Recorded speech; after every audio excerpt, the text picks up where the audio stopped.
મધ્યમ તેમજ ગરીબ પરિવારોનું ઘરનું સપના સાકાર કરવા માટે સરકાર આવાસ યોજના ચલાવે છે, પણ એમાં પણ કેટલાક લાલચુ અને ભ્રષ્ટાચારીઓને કારણે આ યોજના ખરા અર્થમાં સાર્થક નથી થઈ શકી. ગોતામાં હાઉસિંગ બોર્ડ દ્વારા બનાવેલ આવાસ યોજનામાં 15 કરોડની ઉચાપત કરીને પૂર્વ ચેરમેન અને સેક્રેટરી ફરાર થઈ ગયા છે, જેના કારણે હાલ સોસાયટીના 1660 મકાનના રહીશો લિફ્ટ અને પાણી વગરના થશે, કારણ કે પૂર્વ ચેરમેન અને સેક્રેટરી તો કરોડોની ઉચાપત કરી નાસી ગયા અને પાછળ મૂકતા ગયા 1 કરોડના બાકી બિલ. હવે બિલ નથી ભરાયા, જેના કારણે સોસાયટીના મેન્ટેનન્સ અટકી પડ્યા છે. ત્યારે વીર સાવરકર હાઇટ્સના રહીશોએ આ મામલે પોલીસ ફરિયાદ કરી છે, પણ સાથે સાથે જો ન્યાય નહીં મળે તો 7000 રહીશોએ મતદાનના બહિષ્કારની ચીમકી પણ ઉચ્ચારી છે.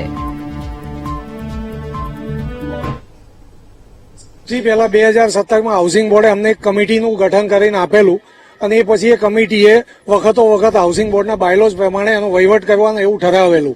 એ વખતે અમારા જે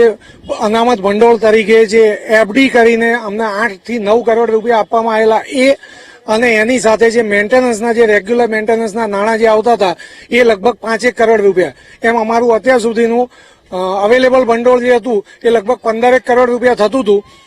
એ અમારી વખતો વખતની કમિટીઓએ એ દરેક નાણાં વેડફી નાખેલા છે, ખોટા ઠરાવો કરેલા છે અને ઠરાવો કરીને એમના મળતિયાઓને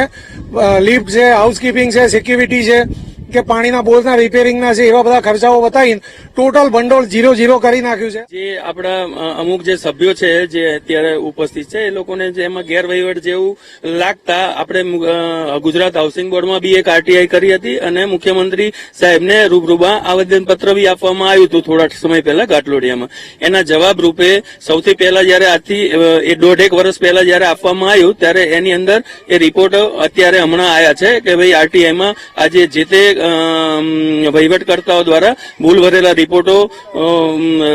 જોવામાં આવ્યા છે અને એના માટે ગુજરાત હાઉસિંગ બોર્ડ દ્વારા એવો હુકમ બી કરવામાં આવ્યો છે. ગુજરાત હાઉસિંગ બોર્ડ દ્વારા નહીં પરંતુ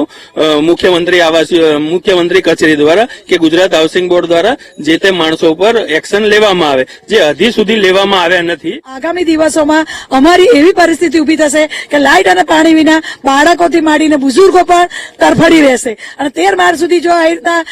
લિફ્ટો બંધ થઈ જશે તો ક્યારેક પણ કોઈના ઘરમાં એવી તાત્કાલિક બીમારી આવી ગઈ હશે તો જે માણસની મોત આવશે અથવા એમનું કઈ પણ પ્રોબ્લેમ થશે એની જવાબદારી કોણ કરશે?